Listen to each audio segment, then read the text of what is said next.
Ever wonder why mountain bikes cost more than motorcycles? Or if upgrading to electronic shifting is really worth your extra cash? Well, then you're in the right place, because today we've got 10 user-submitted questions about all things cycling. But before we get started, take a second to leave a question of your own in the comments for a chance to be featured in our next Q&A video. Our first question comes from the aptly named Instagram user Pics of Bikes Leaning on Stuff, and they want to know which cycling upgrades are worth it and which are just extra fluff. Well, 3 upgrades that we think definitely are worth it are tubeless tires, and we'll actually be talking a little bit more about tubeless tires, specifically tubeless inserts here in a little bit, as well as your contact points, so your saddle, your grips, and your pedals, making sure you have something that goes well with your body. And then lastly, your wheels, getting something that's relatively strong and relatively lightweight, as obviously wheels take a lot of abuse. And they're also going to be an area that you're going to notice weight savings more than just about anywhere on the bike. But we've also got 3 upgrades that we wouldn't recommend the average rider getting. The first of which is titanium bolts. Yeah, they look cool and you can save some grams, but it's really not going to be worth it. Again, invest that money into something like a lighter weight set of wheels where you really will feel the weight savings. The next is aero or integrated bar stem combos for a road or gravel bike. Now, don't get me wrong, these have been shown to have marginal gains at an elite level, but the extra cost, not to mention extra hassle of adjusting your fit with these one-piece setups, is probably not worth it. The last one is a bit controversial because I personally love them, as do a lot of people, and that's electronic shifting. Yes, you get some performance benefits. Yes, there's a little less tinkering that you usually have to do, but is it worth the added cost over something like SRAM GX or Shimano SLX or XT? Probably not. Moving on then to question number 2, which comes from Discord user Thomas Panavis, and he's wondering what he should look for when buying a used bike. And that's a great question. We actually have a full video on that you can watch when you finish this one. But here's a couple quick tips. First up, avoid buying anything that's more than 3 years old, as geometry and part spec standards can tend to change in that amount of time. Second, verify the bike's authenticity. You can search the bike's serial number on bikeindex.com to make sure that it isn't stolen, and you can use our website, 99spokes.com, to make sure that the user is correct in what they're saying, what the year and model and all that is. Lastly, there are quite a few areas that you should have an experienced mechanic, either yourself or somebody else, look over before purchasing. First, get a good look at the overall impression of the bike. Is it clean? Does it look well taken care of? Ask when the last time it was serviced and how long they've owned the bike. Next, you could check to see if the drivetrain shifts smoothly and check for chain stretch, as this could indicate a worn cassette or chainring that could need replacing. As for the frame, of course, you're going to want to look for any cracks, as well as on a metal bike, look for any dents or rust, and on a carbon bike, look for any kind of nicks in the structure of the bike. If it's a full suspension bike, you can go ahead and give it a quick little wiggle to make sure there's no play in any of the pivots or bearings. Next, it's time to check out the tires and more specifically, the wheels. You want to check for any kind of dents along the rim, and then give the wheel a spin and wobble it side to side to make sure there's no excessive wear in those bearings. Moving on then to brakes. If it's a hydraulic system, you want to make sure that you don't have any spongy or soft feeling at the lever, as that can mean that you either need to replace the pads, get the system bled, or both. And if it's a mechanical rim brake setup, then it's a little bit easier to check. Just see how much wear is left on those pads. Lastly, if the bike has suspension, you want to take a look at the stanchions, make sure there's no scratching on them, and then look at the seals, see if any oil is coming up, as that could probably be an indicator that you're going to need to get it rebuilt. We've talked a lot about used bikes, but what about buying new bikes? Now is actually a great time to buy a new bike because of the current state of the cycling industry. And that's actually what our next question is all about. Instagram user @bidbikes wants to know what's going on in the cycling industry and whether or not this is the new normal, and if not, when we can expect it to change. And to answer this question, I'm going to throw it over to 99 Spokes co-founder Scott. Let's hear what he has to say. So I think we have to start with a quick recap because this has been developing for quite a while now. When COVID picked up in early 2020, demand for bikes spiked. Everybody's stuck at home and riding a bike was one of the few things that we could actually do. But at the same time, COVID also disrupted the supply chain, which meant, once the online retailers and local bike shops were out of the bikes that they had no way of getting new bikes. We saw this on 99 Spokes because one of our most popular features at the time was the watch feature, where you could configure an alert and get notified when a bike comes back in stock. And we got lots of feedback from users that they were able to quickly snag a bike after receiving a notification, only to find it go out of stock, hours later.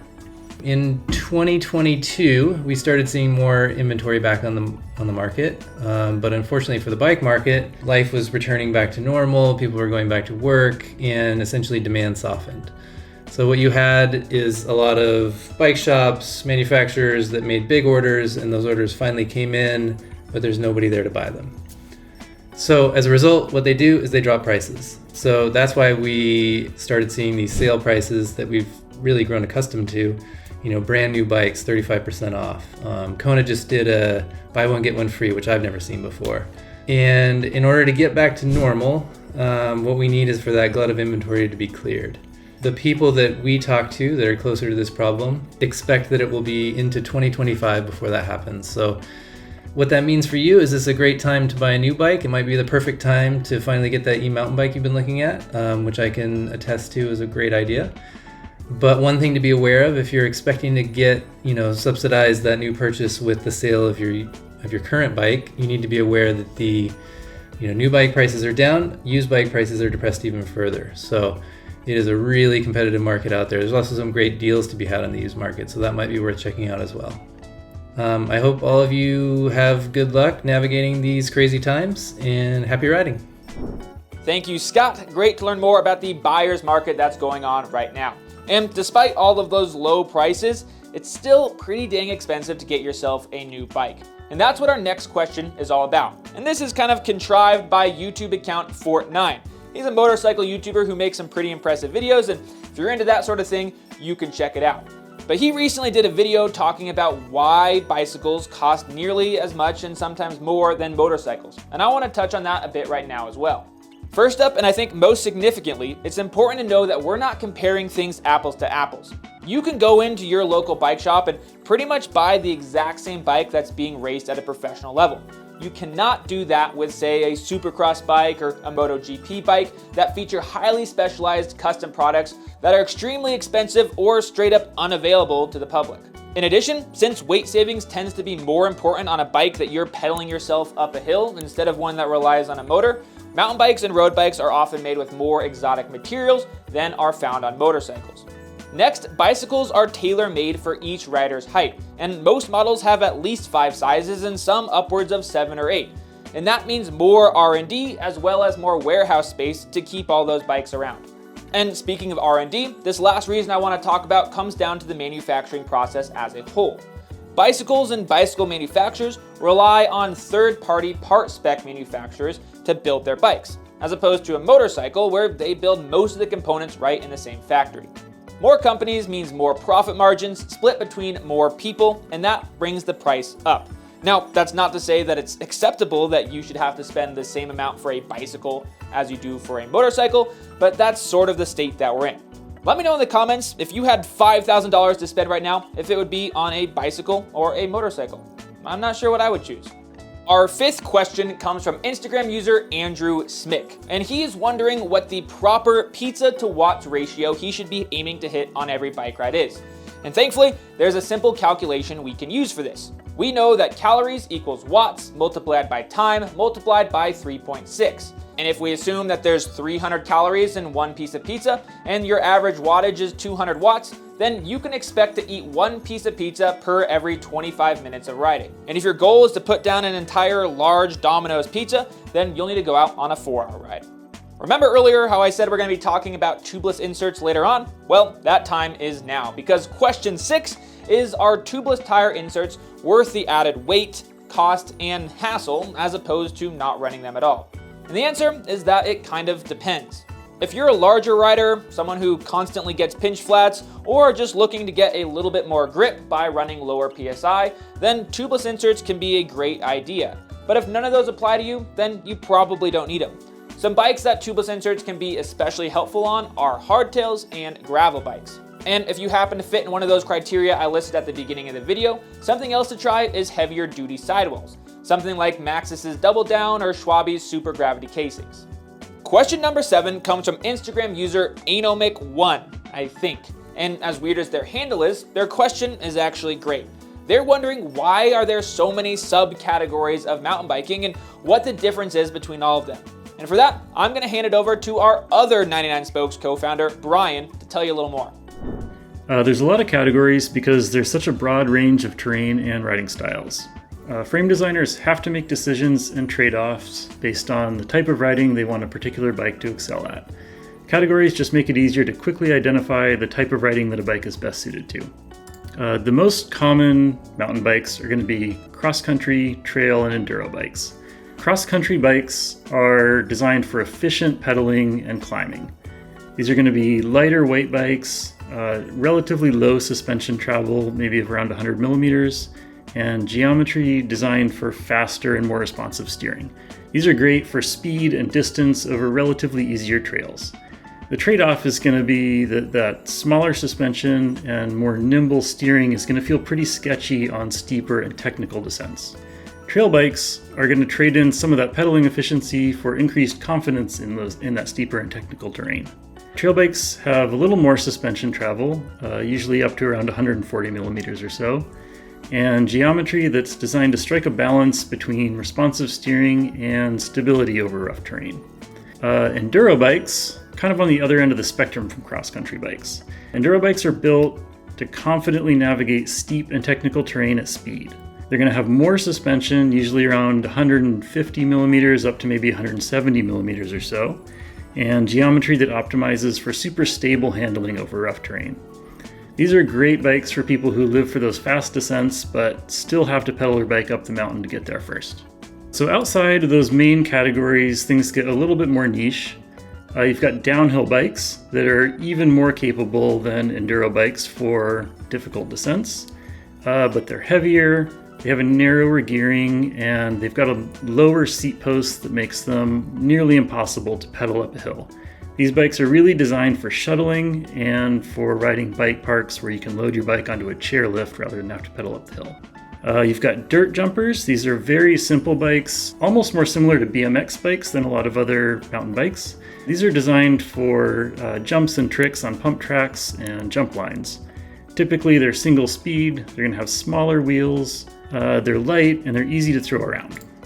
And finally we've got fat bikes. Fat bikes typically have these super wide 4.5 inch tires that give you really great traction in snow and sand. I think that covers most of the major categories you're going to see out there. If you're not sure what mountain bike category is right for you, a great place to start is to look at what your friends are riding or look at the kind of bikes you see rolling around your local trailhead.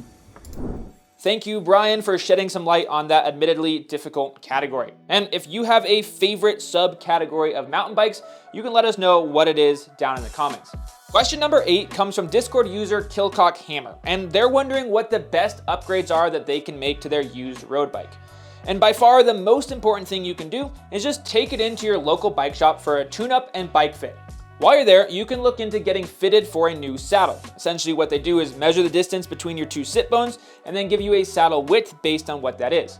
And if you haven't done that before, it's pretty revolutionary. I hadn't gotten my first fitted saddle until a couple years ago, and it transformed what was once painful climbs into something so pain-free I don't even wear a chamois anymore. Speaking of your bike fit, another thing they might recommend is getting wider or narrower bars as well as a longer or shorter stem. It's going to make you more comfortable on your bike. And lastly, another thing you can consider upgrading is your tires. This is the only contact point between your bike and the ground, and so they're very important. And by changing your tire, you can vastly change the handling characteristic of your bike, making it faster, more comfortable, more puncture resistant, or grippier. Question number 9 started as a bit of a farce from an old friend of mine, Instagram user Dave Patterson 981. What's up, fish? But it had me thinking that it could actually be a pretty good question. What we're looking at then is the difference between high and low speed compression damping on a mountain bike fork or shock. Low speed compression damping dictates the ease at which the fork or shock moves through its travel when it's going at a slow rate. Things like pushing down on your handlebars when you're pumping, cornering, or transferring your weight. Think about you pressing down on the shock. More damping will make the bike run higher in its travel and give you a bit firmer of a platform to push off of, but it will also make for a bit of a harsher ride. Now, most entry to mid-level mountain bike suspension products will come with low-speed compression damping, but they're not going to come with high-speed compression damping. And as the name would suggest, this is talking about how easily it moves through its travel during those higher speed impacts, like when you ride through a rock garden, hit a root, or land a jump. Think the ground pushing up on the shock. More high-speed compression damping will make your bike less prone to bottoming out or kind of wallowing down in its travel. But again, just like with low speed compression, it'll probably make for a bit rougher ride and might impact your grip in a negative way as well.